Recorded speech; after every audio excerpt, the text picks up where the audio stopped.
Thank you, everybody. It's always exciting to talk about, Peak Six and how we got here, and in particular, why the financial technology world, sort of the AKA Fintech, is super exciting to us and everybody you're going to be talking to today, and has certainly kept my interest for over 20 years, and why I think it could be interesting to you as well. And, of course, we're always happy to share insights with our next generation. And as like John said, that hopefully there's some really great lessons that you can gather after today. And, maybe they'll even consider, you might consider taking a risk that you thought was out of your reach, or you might lean into a career choice differently, or, how you always wanted as a result. So we're looking for our next generation of leaders in our industry. And hopefully today's dialogue will help you make some of those decisions. So a little background about myself. I came from a family of 5. I'm the only girl. I was the middle child. And frankly, I was just one of the boys, right? I had to keep up. And I'd say probably around like 15, 16, when I started like my real jobs, I learned to, ask a lot of questions, actually. People would always say that about me, and then try and find answers to those questions. How does that work? How come that doesn't work? Why don't they do it this way instead of that way? And I was pretty, self-reliant, resourceful. And what you'll see later is those early skills would serve me well. I went to the University of Michigan for college, and from there I started my career at O'Connor. And as John said, the lineage, we are forever indebted to this firm, as are many other people in our industry. And, but I'll break down a myth really quickly. You think successful people had a full life plan when they left college. And the reality is many of us did not. And I didn't even know what options were. But the opportunity and the environment seemed good. And frankly, the fact that they dressed casual, which was new then, and had beer and Haagen-Dazs in their fridge was like, that was the bonus. So I was sold.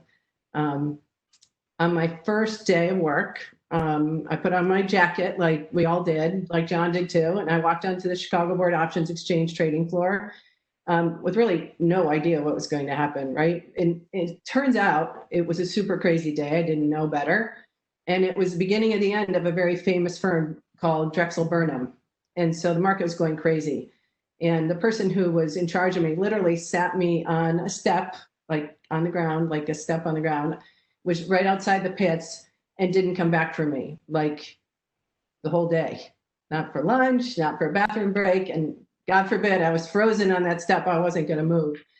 And so, and for most of you have to watch old movies, frankly, to really get a feel for what those exchange floors were like. Like John said, they were, there's nothing like learning in that type of environment. And, people screaming and yelling, masses of people all tight together, sweaty. And, the movies really get it right. It's like a crazy sporting event. So I truly, despite having no idea what was going on, like I was sold right away. And to this day, I would still say it was one of the best years of my career. But so I sort of quietly and methodically worked my way through the trading organization.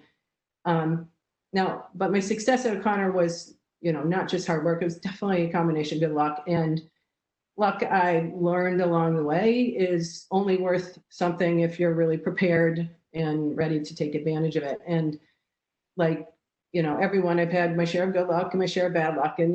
And the two most important things, one is that, good luck's better than bad luck. And most important is that when good luck comes, you have to take and make the most of it. So here's how that lived for me. So you're going to be too young to remember, but in 1992, there was downtown Chicago flooded because of a breach in the Chicago River during some bridge repair work. And the entire loop, like the downtown area, the financial district, was shut down for days. Electricity was lost, and O'Connor sent most of its people around the country to keep its business going to the East and West Coast, where they had offices, and obviously the other exchange floors. And I was assigned to what I thought was like the worst task of all time, which was redoing all of our positions by hand. And literally all of them, one by one, And there were thousands of them. And this was at a time when obviously technology was much different and O'Connor didn't have any backup systems. So, but I leaned in, I did my best, and those days actually turned out to be a huge opportunity for me. And so what happened? How could, simply doing this clerical work, in the dark, in an exchange room with some, power generated, light system, actually change my destiny. And actually, frankly, Peak Six wouldn't have existed if it weren't for it. Well, I was working side by side with the senior partner there, Clay Struve, fairly famous person in the options world. And Clay now knew who I was and saw what I was capable of. And maybe it didn't look like all that much, but I worked my ass off and I kept my head down. And so when a new opportunity later came up, Swiss Bank was doing a joint venture with O'Connor, and then they eventually bought them. Clay was in charge of building out that business. And because of my previous hard work, obviously, and then including those flood days, I was chosen to help. And it was a super small group. And today, Clay's still an investor in Peak Six and a very good friend. And now, mind you, I was junior at this point, right? I was like my mid-20s. I had no experience in banking or marketing or selling, anything to anyone. And these products that I was asked to sell to customers were over-the-counter equity derivatives, which means it's a business dealing with non-exchange traded, non-floor-based traded contracts. So think trading with Microsoft or Dell, Oracle, General Motors, Wendy's. These are some of our customers.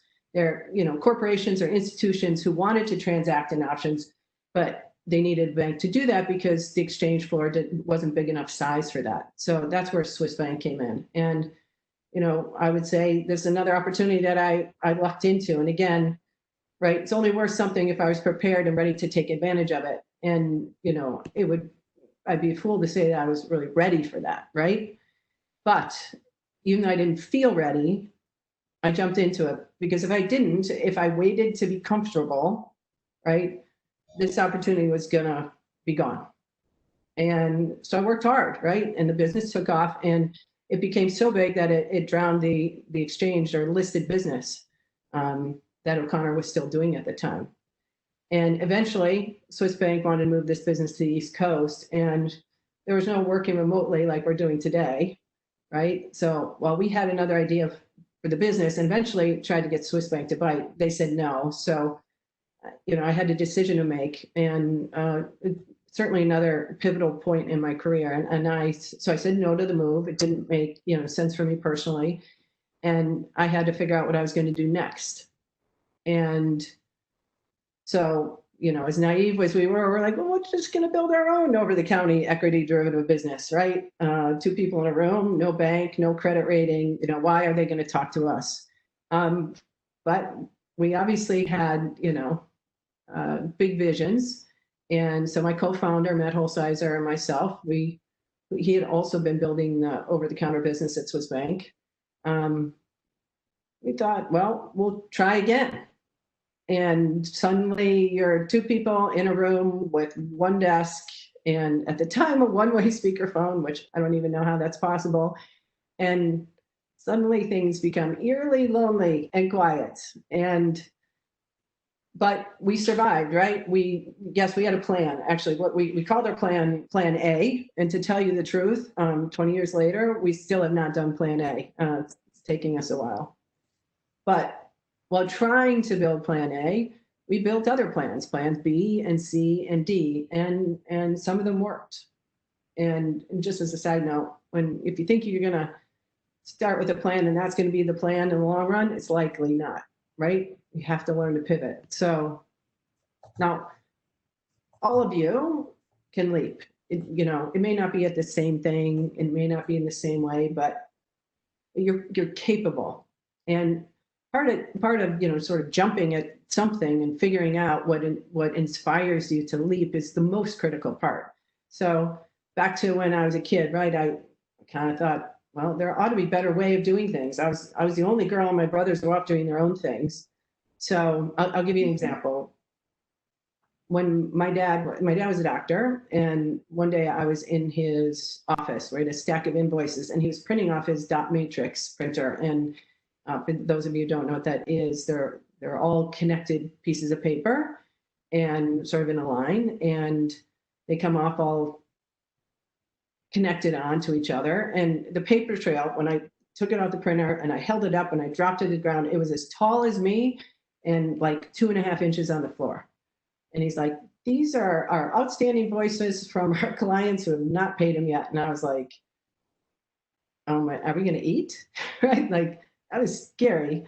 And, so obviously I was like, there must be a better way, right? There must be a better way to collect money for services, right, that he was rendering as a physician. And certainly there was a better answer than the dot matrix printer, but that was not my primary concern at the moment. So I had this nagging, consistent feeling that there was a better way combined with my own personal interest, right? Some things, you're inclined to do, and finding that better way, this became, increasingly central to who I was. And so how I looked at the workplace, whether it was O'Connor or Swiss Bank or now on my own, when I had to, think about starting something from scratch and leaving behind an opportunity, I wasn't super fearful because I had, sort of faith in my willingness to track down that ought to be. That didn't mean I was going to be successful. It's just, I wasn't necessarily afraid. So I think finding that better way became sort of a mantra for me, right? And I would ask you guys, like, what is your mantra? What are you curious about? What are you curious about, like, how it operates? Or what do you find yourself asking questions about? And then how are your questions or approaches different from others? And my interest was in sort of the ought to be and actually running the solution down. But it was a huge risk, right? It wasn't rational. I had a 1-year-old. I was a primary breadwinner in my house. But I had to jump for 2 reasons. One, my job was moving out east, and 2, I needed to make income. But I thought I was ready, right? So we started, as John had said, a proprietary equity options trading firm. And we certainly didn't have visions of like how everything played out. We were fortunate to have resources, a small group of like-minded people who were also entrepreneurs at heart. And we were comfortable with risk because of how O'Connor had trained us. Super important part of this story. And then we believed in the words, fail quickly and fail small. And you hear that a lot, but it's really true, right? You have to be able to pivot. And we had many ventures, more than we can count on 2 hands. But we had some real home runs and learned a lot along the way. As John mentioned a few of them, we launched a hedge fund, which at its peak had $3 billion in assets, which we eventually sold. We built Options House. It was at the time, these names aren't really familiar today because they've since either been bought or moved on. But Options House was a retail broker dealer. It was at the same time as Trade King, Trade Monsters, Echo, many names maybe you're not familiar with. And we ran it for 9 years and sold it. And as he said, eventually it was combined with another company, and E-Trade later bought it. And then I'll just tell you another quick story, like really a very large pivot point in our world. And a great learning lesson, I think, for, business stories and for entrepreneurs for sure. Options House, so I'll clarify, Options House a front end, like many of the financial applications today. The back end, the custodian and clearing firm for Options House was a company called Penson. And for anyone who doesn't know what that means, it's basically the organization that handles like the confirmation, the settlement, the delivery of your transactions. It's like a bank. It's like a vault, right? The safe place your money is kept. And then it's sort of securely moved in and out of there with transactions. And when a firm is very large, they do this for themselves, like think your largest banks. But most of the firms you think about today outsource this to like lesser known custodians. And at the time, one of the bigger of those medium-sized custodians was Penson. And so anyway, they had trouble. As it turns out, so Penson was a public company and they had announced fraud. So imagine us, Options House, clearing Penson. We learn about it on a Friday afternoon. Well, Monday comes and we get a phone call from the SEC. And so you all have heard many stories in the news. Nobody wants a phone call from the SEC. So, and for those of you who don't know, that's the United States Securities and Exchange Commission. They're a government agency. They protect investors, right? They maintain fair and orderly markets, et cetera. And they didn't just call to say, how you doing, right? They called to say, Penson's going away. And if you don't save it, let's in particular, $70 million in a week, Options House is going away, as are all the other customers of Penson. So you can see why pivotal is important here, right? And what would you say, right? Like we said, find somebody else. And but as the days proceeded, right, their initial call was for 7 days. I'm like, you guys couldn't give us more warning than that. And 13 days later, we actually did the deal. We jumped. We bought Penson, fraud and all. It was losing 20 some odd million dollars the quarter we bought it. And we had to create our own opportunity. We righted the ship. It certainly changed our trajectory and our business destiny, for sure. So as a result of rebuilding Penson, which is now Apex Clearing, we learned a lot more about ourselves and what we really did well, what made us good in trading, made us even better at operational excellence. And so we didn't just really survive the crisis, right? We thrived. We built technology that we had wanted them to build that they never did, to make our customers at Options House happy, and launched new account opening. So, which was just the beginning of the technology changes we were about to make, but it was really critical. Because it was not long after that that the Robo Advisory businesses began to pop up. And here comes luck again, right? These Robo Advisors needed technology that was new to match what they were building. And guess who was the only firm that had new account opening technology? That, you know, wasn't like 30 years old.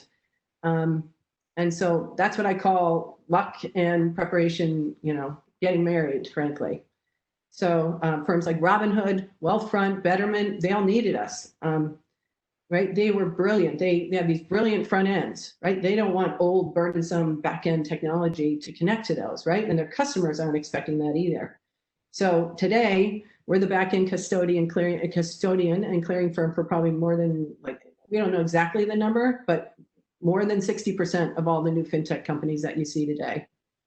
And we've seen explosive growth in this area, and realize that those words that ought to be are, you know, really as much an operational mindset as anything else. And we have now extended that thought process to evil geniuses, like John had said, an esports company, National Flood Services, which is a flood policy and claims services business. And we have one other arm that I'll tell you about real quick in the Peak Six world, which is our strategic capital investment arm. It's another place where we extend this idea of what ought to be mindset. We do it with investments, with lending, with being an activist investor or taking control. Last year we did, you know, we vetted like 475 deals and probably executed on, I think it was 12 or 13. So, you know, if this ought to be a mindset I keep mentioning, and this intersection between tech and finance, you know, feels good to you. I mean, it's a really strong place to be. It's a place where disruptors today, every day, are trying to make, you know, markets and products more accessible. They're trying to crack the code on consumer mindsets and products, and really trying to use technology towards the next great innovation. And with your kind of knowledge, what you guys learned at school, and as a digitally native generation, you're living within a finance world that is not, frankly, even caught up, right? Your perspectives are key, your knowledge, your use of technology. And for those of you who can bring technology and finance skills together, like you are the talent of the present and future. And so, you know, I like to always say our technologists, they're like the lifeblood of so much of what Peak Six does, right? When we think about 23 years of never having a losing trading year, like that's unheard of. And that doesn't just happen with great traders and risk managers when we're competing against the largest financial firms in the world. Back in the early 2000s, Peak Six was one of the first off-exchange floor trading operations. And we didn't look back, right? We didn't let the market decide what we're going to do. And while none of us had a technology background, Matt was an English major, I went to business school, when we decided how we wanted to conduct our business, and even though we didn't have the answers, we didn't give up, right? Trying to find them, and didn't fear trying and failing. And so we engaged with technologists like they were the oxygen, right, to breathe for Peak Six. So how can we compete in options on the most difficult financial products against the very best in the world with a couple of people off the exchange floor? So the decision to let technology lead us, for us to be humble and listen to people smarter than us, that created an opportunity that we couldn't have imagined 20 years ago. And Fintech really offers such cool opportunity to be ready and able to do something with a good luck, right? That hopefully also comes your way. And talent like you is key for our business. So Peak Six, with hard work and knowing how to take advantage of good luck, is transforming Fintech every day. And we need talent that can make sense of problems, talent that can think creatively, talent that doesn't get stuck in a box. And the reality is there's some invisible and some visible barriers to getting the best talent to the table. And as humans, we really need to change that. As companies, we need to change that, and we're all better when everyone can make it to the table. So I'd like to close today informing you of two other quick things that Peak Six is bringing to the market, hopefully initiatives you will consider being part of in some way or join as you join our industry. Poker Power, poker and power is POWHER, is an effort. It's designed to get young girls and women to practice decisions around money, to build confidence and skills of risk before they get to a table. So when they approach it, they believe they can run it. And I believe that poker is a game of risk, a game of skill that 100 million people in the world play, and less than 4% are women, can be a conduit for change. We started in August of last year with 2 different high school groups, and today we're in 16 states with 40 clubs. Those clubs include everything from like high school girls to college young women to moms to friend groups, and now corporate groups. And we have new members asking to join nearly every day. It's free. There's no exchange of money.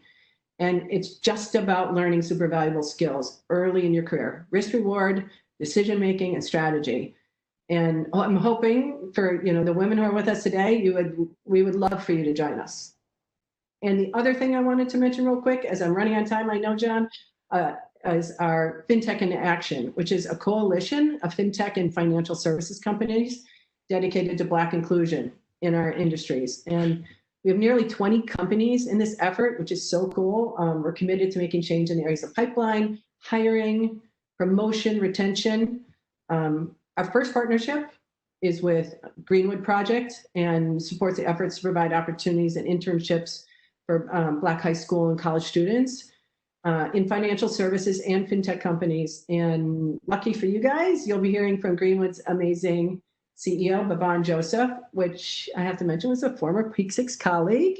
And he's going to give you more details on that opportunity and how they're trying to close the gap. And we're super proud to be partnering with him.